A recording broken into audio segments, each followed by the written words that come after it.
ஸ்தோத்திரம். இந்த நாள் தேன்துளி நிகழ்ச்சியிலே உங்களை நான் மீண்டும் சந்திப்பதில் அதிக மகிழ்ச்சி அடைகிறேன். இந்த நாளில் கூட இன்னும் ஒரு 40 நாம் பார்ப்போம். அந்த 40 எங்கே காணப்படுகிறது என்று சொன்னால் யோனாவினுடைய புத்தகத்தில் வருகிறது. உங்கள் எல்லாருக்கும் யோனாவினுடைய சரித்திரம் தெரியும். அவனை நினைவுக்கு போக சொன்னால், ஆனால் அவன் தரிசிசுக்கு சென்றான். அவன் கீழ்ப்படியாதனாலே அவன் ஒரு மீனுக்கு வயிற்றில் 3 நாள் பகலும் இரவும் பகலும் 3 நாள் இருக்க வேண்டிய சூழ்நிலை ஏற்பட்டது. அதன் பின்பு தேவன் நினைத்தருளி அவனை உலகத்தில் கடாட்சித்தார், ரட்சித்தார் என்று பார்க்கிறோம். அதன் பின்பு இந்த யோனா ஒரு ரிலக்டண்டாக, இல்லாவிட்டால் அவன் ஒரு பிரியமில்லாதவனாக தான் அந்த இடத்துல நினிவேவுக்கு போய் அந்த இடத்துல நினிவேக்கு எதிராக பிரசங்கம் சொல்கிறான். அப்போ இந்த இடத்துல முக்கியமான காரியம் சொன்னால், நினிவேயிலே 40 நாளிலே அந்த நினிவே பட்டணம் கவிழ்த்து போடப்படும். 40 days என்று சொன்னாங்க.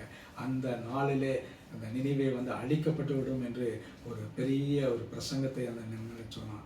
அவன் பிரசங்கம் பண்ணின பின்பு பார்க்கின்ற வேளையில் அவன் எச்சரித்தான். அந்த எச்சரித்தின் குரல் வனாந்தரத்தில் இருக்கக்கூடிய சத்தத்தை போல அந்த நினிவே பட்டணம் எல்லாவற்றிலும் அந்த பிரசித்தமாக அங்கு காணப்பட்டது. இது ராஜாவுடைய, அந்த நினிவேனுடைய ராஜாவு காதுக்கு எட்டியற்றுன்னு பார்க்குறோம்.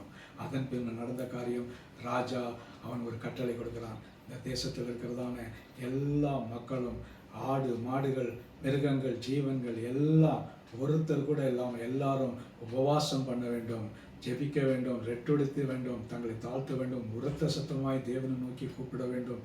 அப்படி 40 நாள் அளவும் அவர்கள் செய்திருக்கிறார்கள். ஏன்னா எச்சரிப்பு 40 நாளிலே கவிழ்த்து போடப்படும்.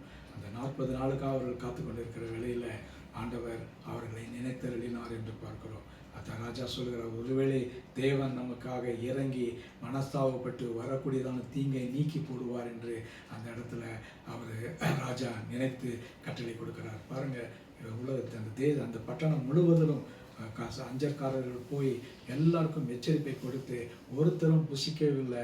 எல்லாரும் உபவாசத்தில் இருந்தாங்க, ரெட்டெடுத்தினாங்க, உரத்த சுத்தமாய் தேவனை நோக்கி கூப்பிட்டு அபயத்தை எடுத்தார்கள். ஒரு ரிப்பென்டன்ஸ், உண்மையான ஒரு ரிப்பென்டன்ஸ் அந்த பட்டணம் முழுவதுக்கும் வந்தது.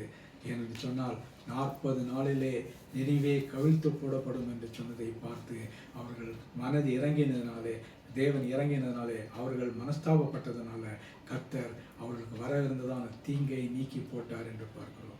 அதற்காக நாம் தேவனை துதிக்க வேண்டும். இந்த வேளையில் கூட விசேஷமாக இந்த 40 நாள் அளவும் அவர்கள் எப்படி இருந்திருப்பார்கள் என்பதை சற்று நாம் நினைத்து பார்க்க வேண்டும். ஒரு ஆபத்தை எதிர்நோக்கி கொண்டிருந்தாங்க. நம்முடைய வாழ்க்கையில் கூட நாமும் கூட ஏதாவது ஒரு காரியம் இருந்துச்சோன்னா 40 நாள் அதுக்காக உபவாசிக்க வேண்டும் என்று சொல்கிறார்கள். உபவாசிக்க முடிந்தவர் உபவாசிக்கலாம், இல்லாவிட்டால் அவர்கள் எல்லா காரியத்திலும் இந்த வசனத்தில் சொன்னது போலவே இல்லை. கர்த்தரை நோக்கி கூப்பிடும் பொழுது அவர் இறங்கக்கூடியவராக இருக்கிறார்.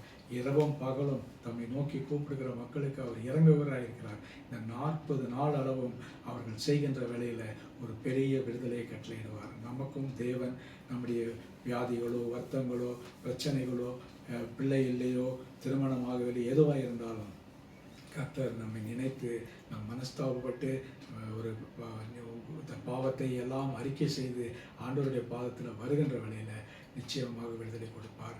40 நாள் மட்டுமல்ல, அதற்கு உள்ளாகவே அதை கொடுக்க வல்லவராக இருக்கிறார். ஜெபிப்போமா? நல்ல ஆண்டவரே, இந்த 40 பார்க்கின்ற வேளையிலே நினிவேயிலே 40 நாள் பிரசங்கம் செய்யப்பட்டது. அதை கேட்டு தேவன் இறங்கி, ஆண்டவரே, அந்த ராஜாவிலிருந்து சாதாரண பிரஜை வரைக்கும் நீர் இறங்கினீர் ஐயா. பிரஜைகள் இல்லாவிட்டால் ராஜா இல்லை. ஆகவே ராஜாவே பயந்து எல்லா காரியத்தையும் செய்தார். அதை போல ஆண்டவரே, எங்களுடைய வாழ்க்கையிலும் நாங்கள் உமக்கு உத்தமமாய் நடக்க எங்களுக்கு உதவி செய்யுங்க. மனஸ்தாபப்பட எங்களுக்கு உதவி செய்யுங்க. காத்துக்கொள்ளுங்க, வழிநடத்துறீங்க. மீட்பர் இயேசுவின் நாமத்தில் ஜெபிக்கிறேன் நல்ல பிதாவே. ஆமென், ஆமென். கர்த்தர் உங்களை ஆசீர்வதிப்பாராக. இந்த நாள் உங்களுக்கு ஒரு மகிழ்ச்சியும் சந்தோஷமான ஒரு நாளாக அமையட்டும். ஆமென்.